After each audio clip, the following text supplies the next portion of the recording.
अमन और रमन दोनों भाई अपनी अपनी बीवियों के साथ पहाड़ों से घूमकर वापस आए और जैसे ही घर के अंदर कदम रखा तो उनके कमरे में बैठी लीलावती देवी और बुजुर्ग महिलाएं और पुरुषों को देखकर चारों हैरत में पड़ गए।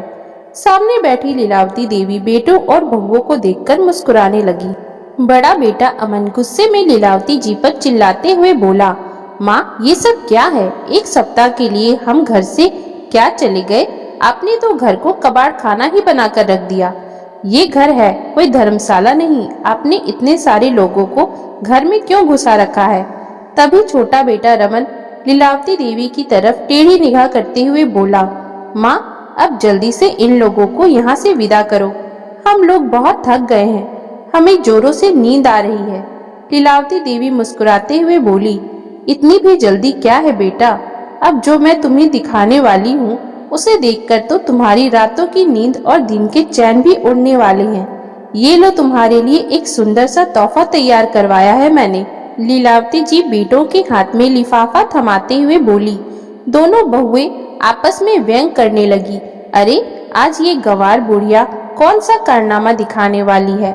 आज तक तो बेटे बहुओं के हाथ में कभी एक फूटी कौड़ी भी नहीं रखी और आज कौन सा गिफ्ट देने वाली है?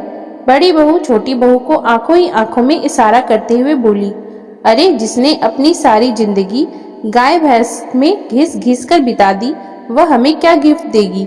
छोटी बहू मुंह बिचकाते हुए बोली।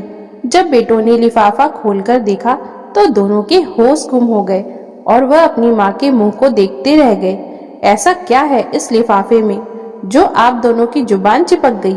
बड़ी बहू ने लिफाफा अपने हाथ में लिया और जैसे ही खोलकर देखा तो बेटों के साथ साथ बहू के भी होश उड़ गए। लीलावती जी मुस्कुराती रह गई और बेटे बहू उनके मुंह को ताकते रह गए। क्यों बेटा, कैसा लगा इस गंवार बुढ़िया का तोहफा? लीलावती देवी जी के ससुर अमृत लाल जी खेती बाड़ी वाले थे। मरने के बाद वह सब कुछ अपने बेटे मोहन लाल जी को सौंप गए थे। माँ का निधन तो पहले ही हो चुका था।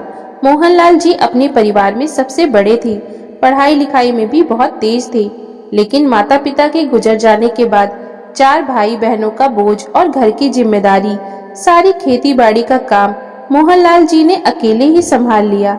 इसलिए उनकी आगे की पढ़ाई नहीं हो पाई, लेकिन उन्होंने भाई बहनों को उच्च शिक्षा प्राप्त करवाई।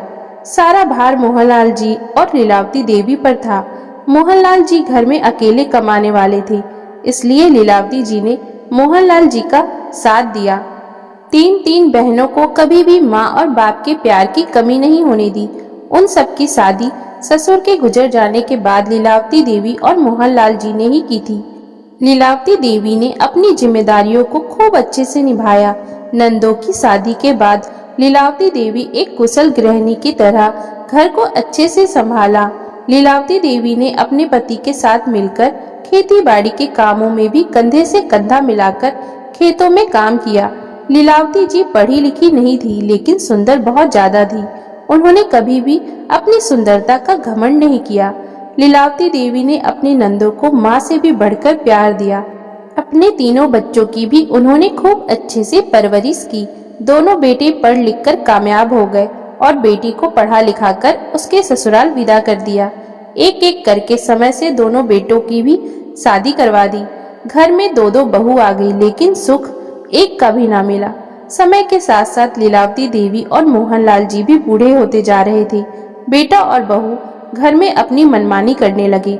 देखिए माँ, हमारी कमाई और आप दोनों के खर्चे बहुत ज्यादा ही हैं। आप दोनों की दवाइयाँ का खर्चा हम नहीं उठा पाएंगे और आप घर में सारे दिन बैठे ही रहती हो। कुछ काम धंधा देख लो, कम से कम तुम दोनों का खर्च तो निकल ही जाएगा। बेटा अमन कुर्सी में बैठता हुआ बोला, बेटा ये कैसी बातें कर रहे हो तुम? अब तुम्हारी माँ की उम्र कमाने की नहीं है, घर में बैठकर पोते पोतियों को खिलाने की है। अरे मैंने और तेरे पिताजी ने तो अपनी जवानी में खूब मेहनत की और पैसा कमाया, तब जाकर आज तुम दोनों यहाँ खड़े हो। तुम कहते हो कि तुम्हारी माँ घर में निठल्लों की तरह पड़ी रहती है। अरे जितनी मेहनत हमने अपने जीवन में की, तुम दोनों तो रत्ती भर भी नहीं कर पाओगे। तभी बड़ा बेटा तपाक से बोला, माँ आप ये अपना लेक्चर अपने पास रखो। जब देखो बस मुंह में यही टॉपिक रहता है। अरे आप दोनों ने ऐसा कौन सा अनोखा काम कर दिया हमारे लिए? इतना तो सभी माँ बाप करते हैं अपने बच्चों के लिए। हाँ माँ जी, ये सही बोल रहे हैं। अब आप दोनों अपने खर्चे कम करो या फिर बाहर कोई काम देखो। अब हम दोनों की दवाइयों का खर्च नहीं उठा पाएंगी। बड़ी बहू ने बेटे के सुर में सुर मिलाते हुए कहा। बेटा बहू की बातें सुनकर लीलावती देवी और मोहनलाल जी की आंखों में आंसू भर आए। दोनों एक दूसरे को हाथ पकड़कर अपने कमरे में चले गए। दोनों कमरे में बैठे अपने पुराने दिनों को याद करने लगे। लीलावती जी अपने पति से कहती है, हमने अपने जीवन में कितना संघर्ष किया, रात दिन खेतों में काम करके पूरे घर को संभाला और साथ ही साथ बच्चों को अच्छी शिक्षा दिलाई और कामयाब बनाया। माँ बाप तो अपने बच्चों के लिए सारी जिंदगी घिस घिस कर बिता देते हैं, लेकिन वही बच्चे माँ बाप को बुढ़ापे में अपने बूढ़े माँ बाप को अकेला छोड़ देते हैं। थोड़ा सा सुख नहीं दे सकते, थोड़ा सा प्यार और सम्मान नहीं दे सकते। हमने तो अपने जीवन में इनके लिए कभी कोई कमी नहीं रखी। आखिर हमारी परवरिश में ऐसी क्या कमी रह गई थी जो हमारे दोनों बेटे इतने स्वार्थी निकले? यही सोचते सोचते दोनों पति पत्नी की आंखों में आंसू आ गए। थोड़ी देर बाद लीलावती देवी अपना और मोहनलाल जी का खाना लेने रसोई में गई तो छोटी बहू लीलावती जी की तरफ घूरते हुए बोली, रुक जाइए माँ जी, पहली सिकती हुई रोटी क्या आप ही खाओगी? पहले अपने दोनों बेटे को खाना खा लेने दो, उसके बाद ही तुम दोनों को खाना मिलेगा। उससे पहले थोड़ा बहुत इस शरीर को हिला लो। जाओ पहले जाकर सिंक में पड़े बर्तन को साफ कर दो। खाना खाने के लिए एक प्लेट भी नहीं है, सब सिंक में जूठी पड़ी है। दोनों बेटे वही डाइनिंग टेबल पर बैठे सब कुछ सुन रहे थे और लीलावती जी बेटों की तरफ देखने लगी तो छोटा बेटा माथे में सिलवटें लाते हुए माँ की तरफ देखते हुए मुंह बनाते हुए बोला, माँ अब यहाँ खड़ी खड़ी देखती रहोगी? चैन से खाना भी खाने दोगी या नहीं? अपने कमरे के दरवाजे पर खड़े मोहनलाल जी, जो कि खाने का इंतजार कर रहे थे कि कब बेटे खाना खाकर उठे और हम दोनों पति पत्नी खाना खाए। पति के चेहरे को देखकर लीलावती जी की रही सही भूख भी चली गई। बेटे और बहू के इस व्यवहार से लीलावती जी और मोहनलाल जी का हृदय छलनी छलनी हो गया। बेटे बहू उन्हें ऐसी खरी खुटी सुनाते रहते, लेकिन लीलावती जी सब कुछ बर्दाश्त करती रही। ऐसे ही बेटे और बहू की जली कटी सुनकर लीलावती जी और मोहनलाल जी का जीवन बड़ा कष्टकर होने लगा। लेकिन एक दिन मोहनलाल जी छत से नीचे आ रहे थे कि अचानक सीढ़ियों से उनका पैर फिसल गया, जिसकी वजह से उनकी रीढ़ की हड्डी में काफी चोट आ गई। जब लीलावती जी ने दोनों बेटों से इलाज के लिए पैसे मांगे तो दोनों बेटों ने ये कहकर मना कर दिया कि इतना ज्यादा तो हमारी कमाई नहीं है कि हम बाबूजी के इलाज के लिए पैसे दे सके। माँ, हमारे सामने हाथ मत फैलाइए। और वैसे भी हम दोनों भाई तो अब छुट्टियों में घूमने जा रहे हैं, वहाँ भी बहुत खर्चा हो जाएगा, इसलिए आप खुद ही पैसों का इंतजाम कर लीजिए। बेटा, क्या तुम दोनों अपने बीमार बाप को छोड़कर घूमने जाओगे? बहुत दिनों से कहीं घूमने भी नहीं गए हम लोग। बेटे और बहू बिना देरी किए सुबह की गाड़ी से ही घूमने निकल गए। आज लीलावती जी को बेटे और बहू की इस करतूत से बहुत ज्यादा गुस्सा आ रहा था, लेकिन वह अपने गुस्से को शांत कर गई। वह कुछ नहीं बोली और एक एम्बुलेंस की सहायता से मोहनलाल जी को खुद ही अस्पताल ले गई। 2-3 दिन अस्पताल में रहने के बाद डॉक्टर ने उन्हें आराम करने के लिए कहा था। अब बुढ़ापे के शरीर में थोड़ी सी भी ठसक लग जाए तो जान निकल जाती है और मोहनलाल जी की तो रीढ़ की हड्डी में चोट लगी थी, जिस वजह से वे बहुत परेशान रहते। वैसे भी सारा दिन बिस्तर पर लेटे लेटे आधी बीमारी तो वैसे ही लग जाती है। लीलावती जी ने अपनी खेती बाड़ी से कुछ जमा पूंजी इकट्ठा कर ली थी, उसी को ही पति के इलाज में लगाया। कई दिन अस्पताल में रहने के बाद डॉक्टर ने मोहनलाल जी को घर में रहकर आराम करने के लिए कहा। लीलावती जी मोहनलाल जी को घर ले आई। सुनिए जी, आपको कुछ नहीं होगा, देख लेना, आप जल्दी ही ठीक हो जाओगे, आप चिंता मत कीजिए। देखिए, मैं आपके लिए दाल बनाकर लाई हूँ, लीजिए ये दाल पी लीजिए, आपने कल से कुछ भी नहीं खाया है। लीलावती जी बिस्तर पर लेटे हुए अपने पति मोहनलाल जी की आंखों से बहते हुए आंसुओं को पोंछते हुए बोली, आप क्यों रो रहे हो? ऐसे स्वार्थी बेटों के बारे में सोचकर वे हमारे बुरे समय में हमें छोड़कर चले गए। आज उनके लिए माँ बाप से ज्यादा अपनी अय्यासी हो गई है। लीलावती जी पति को समझाते हुए बोली। 10 से 20 दिन हो गए, लेकिन बेटे बहुओं में से किसी ने भी अपने बीमार पिता की खबर तक नहीं ली। मोहनलाल जी के सभी काम लीलावती जी ने खुद ही किए। उनको खाना खिलाना, कपड़े बदलना और समय पर दवाई देना। लीलावती जी ने बुढ़ापे में अपने बीमार पति का पूरा साथ दिया। इसी बीच उन्होंने बेटी और बहू को सबक सिखाने का दृढ़ निश्चय भी कर लिया था। धीरे धीरे मोहनलाल जी की हालत में सुधार आने लगा। एक दिन बेटों का फोन आया, माँ हम 2 दिन बाद आने वाले हैं, हमारे कमरों की थोड़ी सफाई कर देना। लीलावती जी बोली, ठीक है बेटा, आ जाओ, मुझे भी तुम्हारा कब से इंतजार है, कहकर लीलावती जी ने फोन रख दिया। उसी दिन लीलावती जी पति से कुछ सलाह मशवरा करके और कुछ सामान लेकर घर से निकल गई।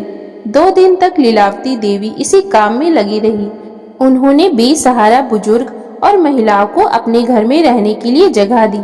जिनके बेटे बहू बुढ़ापे में साथ छोड़ देते हैं, ऐसे लोगों को अपने घर में आसरा दिया। जब 2 दिन बाद दोनों बेटे पत्नी के साथ घूमकर आए और जैसे ही घर के अंदर कदम रखा, अपने कमरे में बैठे बुजुर्ग महिलाएं और पुरुष देखकर चारों सकते में आ गए। सामने बैठी लीलावती देवी बेटे और बहू को देखकर मुस्कुराने लगी। बड़ा बेटा गुस्से में लीलावती देवी से चिल्लाते हुए कहा, माँ ये सब क्या है? हम 2 दिन के लिए क्या चले गए? आपने तो घर को कबाड़ खाना ही बना दिया। ये घर है, कोई धर्मशाला नहीं कि आपने इतने सारे लोगों को घर के अंदर घुसा रखा है। फिर छोटा बेटा भी लीलावती देवी की तरफ टेढ़ी नजर करते हुए बोला, माँ अब जल्दी से इन लोगों को यहाँ से विदा करो, हम लोग बहुत थक गए हैं, हमें नींद भी आ रही है। लीलावती जी मुस्कुराते हुए बोली, इतनी भी जल्दी क्या है बेटा, अब तो मैं तुम्हें जो दिखाने वाली हूँ उसे देखकर तो तुम्हारी नींद और चैन दोनों ही उड़ने वाले हैं। ये लो, तुम्हारे लिए सुंदर सा तोहफा तैयार करवाया है मैंने। लीलावती जी ने बेटों के हाथ में लिफाफा थमाते हुए कहा। दोनों बहुएं आपस में व्यंग कसने लगी। अरे आज ये बुढ़िया कौन सा कारनामे दिखाने वाली है? आज तक तो बेटे बहू के हाथ पर एक फूटी कौड़ी भी नहीं रखी, आज कौन सा गिफ्ट देने वाली है? बड़ी बहू छोटी बहू की आंखों ही आंखों में इशारा करते हुए बोली, अरे जिसने अपनी सारी जिंदगी गाय भैंसों में घिस घिस कर बिता दी, वह क्या हमें गिफ्ट देगी? छोटी बहू मुस्कुराते हुए बोली। लीलावती जी सब कुछ सुन रही थी। जब बेटों ने लिफाफा खोलकर देखा तो दोनों बेटे के होश ही उड़ गए, अपनी माँ का मुंह देखते रह गए। अरे ऐसा क्या है इस लिफाफे में जो आप दोनों की जुबान चिपक गई? बड़ी बहू ने लिफाफा अपने हाथों में लिया और जैसे ही खोलकर देखा तो बेटों के साथ बहुओं के भी होश उड़ गए। क्यों बेटा, कैसा लगा इस गवार बुढ़िया का तोहफा? मोहनलाल जी भी वहीं बैठे हुए थे। दोनों बेटे मोहनलाल जी के पास जाकर बोले, पिताजी ये माँ ने क्या कर डाला? माँ ये कारनामा करती रही और आप चुपचाप सब कुछ देखते रहे। आपने इस घर को वृद्धा आश्रम कैसे बना दिया और जो भी जमीन जायदाद है उससे भी हमें बेदखल कर दिया। आपको हम पर बिल्कुल भी दया नहीं आई। अब हमारा क्या होगा? बेटा ये घर मुझसे पहले मेरी पत्नी का है और मैं अपनी पत्नी के हर फैसले से सहमत हूँ। असली जीवन का सबक तो तुम्हें आज सिखाया है इस गवार बुढ़िया ने, और बेटा तुम्हारा क्या होगा हम नहीं जानते। अब इस घर में सिर्फ वही रहेंगे जो बेसहारा है। स्वार्थी लोगों का इस घर में कोई काम नहीं है और तुम लोग जो बेसहारा नहीं हो, अच्छा खासा कमाते हो, इस घर में तुम्हारे लिए कोई जगह नहीं है। देखो तुम्हारी माँ ने तुम्हारा सामान एक कोने में रखवा दिया है, तुम्हारे कमरे से निकलवा कर इसे लेते जाना। मोहनलाल जी की बात सुनकर बेटे बहू एक दूसरे को देखते रह गए। अपनी माँ की तरफ माफी मांगने को चले तो माँ की क्रोधित नजरें देख बेटे बहू के कदम वहीं पर रुक गए। माफी मांगने की भी हिम्मत नहीं पड़ी। दोनों बेटे चुपचाप अपना सामान उठाकर अपना सामान लेकर घर से चले गए। लीलावती देवी ने बुजुर्ग लोगों को अपने घर को वृद्ध आश्रम बनाकर आसरा दिया।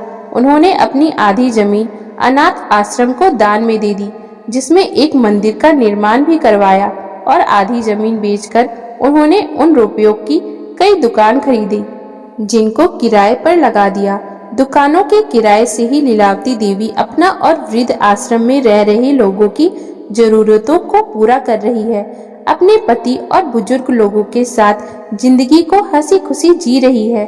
जब से लीलावती देवी ने अपने हाथों में अपने घर की भाग दौड़ संभाली, फिर से उनके अंदर एक नई ऊर्जा का संचार हो गया और दुगने उत्साह के साथ वह सारे कामकाज संभालने लगी। वहीं दूसरी ओर उनके बेटे अमन और रमन, जिन्हें अपनी नौकरी और पैसों का घमंड था, दिन ब दिन उनका काम धंधा ठीक से नहीं चलने के कारण उनका दिन तंगी से गुजरने लगा और उनकी हालत भिखारियों की तरह हो गई। वे मन ही मन पछताते रहे कि काश अपने माँ बाप की कद्र किए होते तो शायद आज ये दिन देखने नहीं पड़ते। इसलिए कहा जाता है कि माँ बाप के पैरों में जन्नत है।